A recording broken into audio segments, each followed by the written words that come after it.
Why quit our own to stand upon foreign ground? Why, by interweaving our destiny with that of any part of Europe, entangle our peace and prosperity in the toils of European ambition, rivalship, interest, humor, or caprice? It is our true policy to steer clear of permanent alliances with any portion of the foreign world. Thank you all. It's been fun. Good luck with the country and stuff.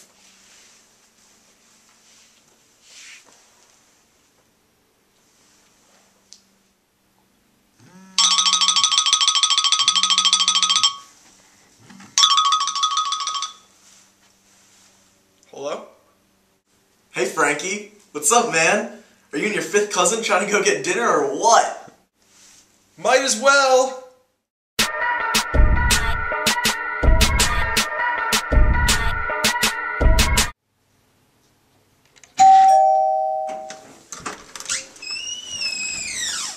Teddy, come on. No big sticks in the house. Fine.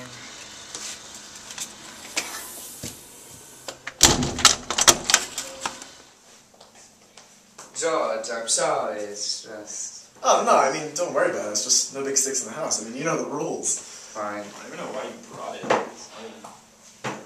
Well, Washington, you had quite the presidency, but I found your farewell address to be a little off. In what way? Yes, in what way? Well, I cannot say that I'm exactly in accordance with your views on the United States' position on the world stage. I don't think that we should just box ourselves into one section of the world. I think some more involvement in the world would benefit our international standing.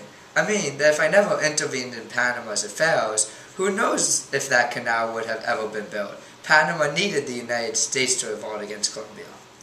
That's very nice, Ted, but let's be honest. I'm the one setting the precedents here. Come on, I'm Washington. I happen to agree to some extent with both of you. It is clear to me that we must be the arsenal of democracy in this new world. But it definitely must depend on the context. In foreign affairs, we must make up our minds that, whether we wish it or not, we are a great people and we must play a great part in the world. It's not open to us to choose whether we play that great part or not. We have to play it. All we can decide is whether we shall play it well or ill. And when it's played well, war can be avoided. By meddling in the Russo-Japanese War, I stopped it from expanding into a world conflict. If only my cousin here followed my precedents, the Second World War could have been a lot less bloody. That's not true.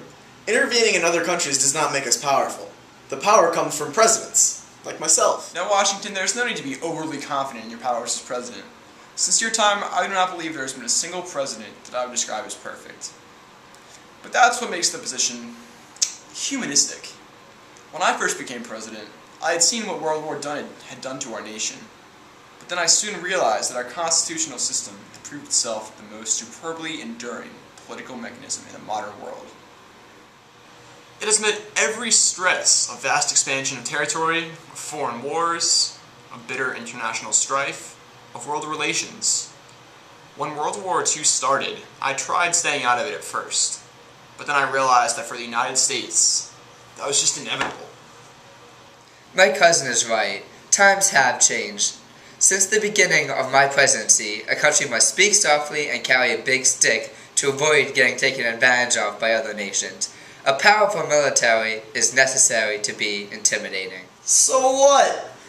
If you would let him finish, as a modern nation in a modern world, I realized that we must open our eyes and see that modern civilization has become so complex and the lives of civilized men so interwoven with the lives of other men in other countries as to make it impossible to be in this world and out of it. No, you'd be surprised how simple it really is. You see, I also noted in my address that we may safely trust to temporary alliances for extraordinary emergencies. You seem to be overthinking things. If we keep to ourselves, we won't end up getting tied up in anything that will hurt our economy or military. But what if our economy is hurt? We will surely need a League of Nations. Woodrow, have you been standing there the entire time? Don't worry about it. You invited Wilson? Roll out. Yeah, Washington, have fun talking about the League of Nations all night.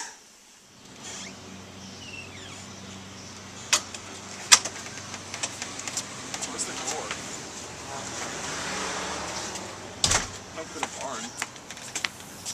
need my big stick. Why'd you bring it? Because you need to speak softly. What are you talking about? To speak softly, you carry a big stick. That's not the business. That's how you have a good phone policy.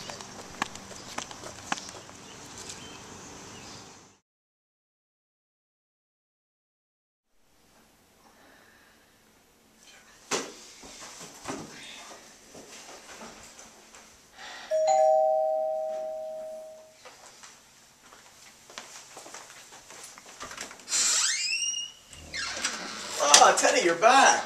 George, it's Henry. Henry, right. Come on in. Guys, it's Henry. Kissinger. Henry Kissinger. Yes, it's Henry Kissinger, guys.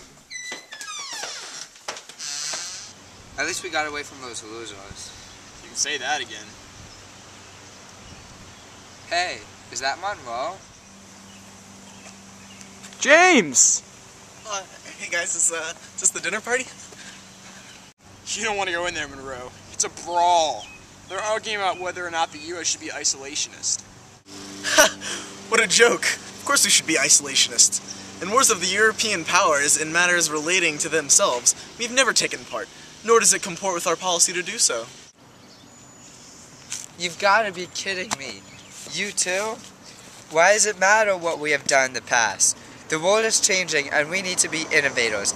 Business concerns which have the largest means at their disposal and are managed by the ablest men are naturally those which take the lead in the strife for commercial supremacy among the nations of the world. America has only just begun to assume that commanding position in the international business world, which we believe will more and more be hers. I strongly disagree. Each country has their own place in the world, and that is all. The American continents are not to be considered as subjects for future colonization by any European powers, and we must hold our nation to the same standard. James, it's not 1820 anymore. America is a country which can be confounded by the appeasers, the defeatists, the backstairs manufacturers of panic. It is a country that talks out its problems in the open, where any man can hear them. That is exactly what isolationism does to our government. It's not 1820? So I was telling Congress about my plans for League of Nations. And Oh my God, will you please shut up about this League of Nations already? That's what World War I was all about. We're trying to make the world safe for democracy. Yeah, safe for democracy, I know. And how did that work out, huh? How much money did we lose? Or how about the lives of soldiers? It's clear that foreign influence is one of the most baneful foes of the Republican government. What everyone here needs to realize is that interventionism, when done well, can keep a war cold. I arranged for Nixon to travel to China and the Soviet Union. His travels caused the ABM and SALT talks, which reduced the number of missiles in the Cold War. See, but if we hadn't been involved from the start, those things never would have been necessary. You see, Harry, how can we maintain our principles when we agree to so many deals with communist nations? While we should never give up our principles, we must also realize that we cannot maintain our principles unless we survive.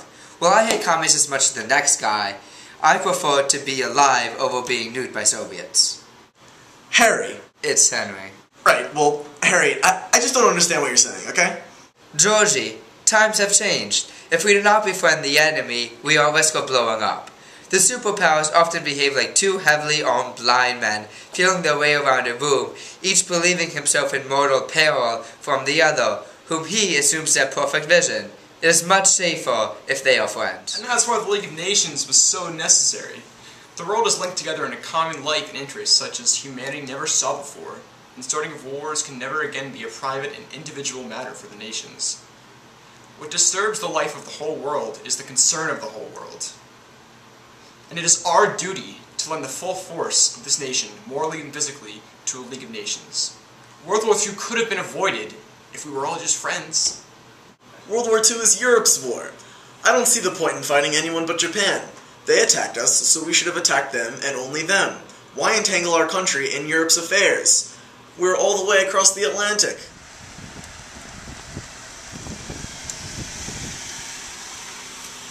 I told you I didn't want to come here, Daddy. Shut up, Junior. Just do as I say.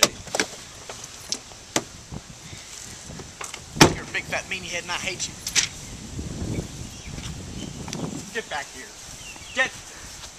Get back here, Junior. Ah, George and George. You guys made it. Well, you're just in time for... George, are you crying? We Bushes cry easily. Don't worry about him. What are we just in time for? We're having a bit of a heated discussion about what the United States foreign policy should be. See, Washington warned against entangling alliances in his farewell address, and thinks that since he said it first, it must be right. Well, I have No way. No way. The United States has a job to do. We're gonna do it. We will rid the world of evildoers. Ever since 9/11, I pledged to wipe weapons of mass destruction out of Iraq. I cannot just stand aside. Now, my idea of foreign policy is a little bit different. I advocated leaving the situation in the Middle East alone. To me, as president, a president cannot protect their own people if they are always worried about conflicts in other parts of the world. Junior, did you ever think that you were really protecting the people in your country by invading Iraq? Every day I think about this. Okay. Every day, every day I think about Al-Qaeda. Every day I think about protecting this country. I mean, every day, except for Sunday. Junior, when I need a little advice about Saddam Hussein, I turn to country music. Maybe you should do the same. Don't tell me what to do. Not here, No, I'm not listening. I'm not listening. Not here, I'm not W. listening. That's it! I'm not listening. Get in the car! God damn it.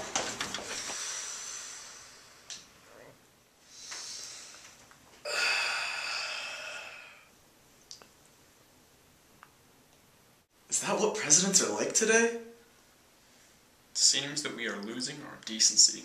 I think I know who can solve this argument.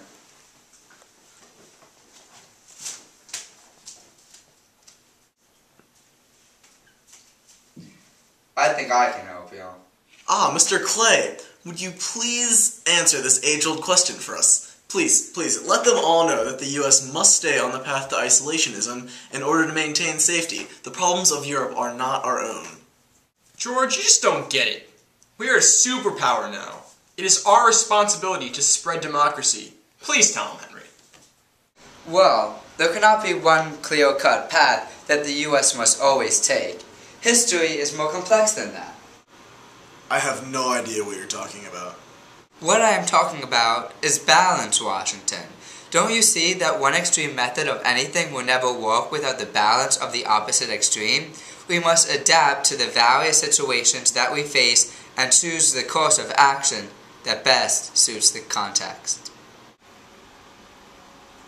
I'm out of here.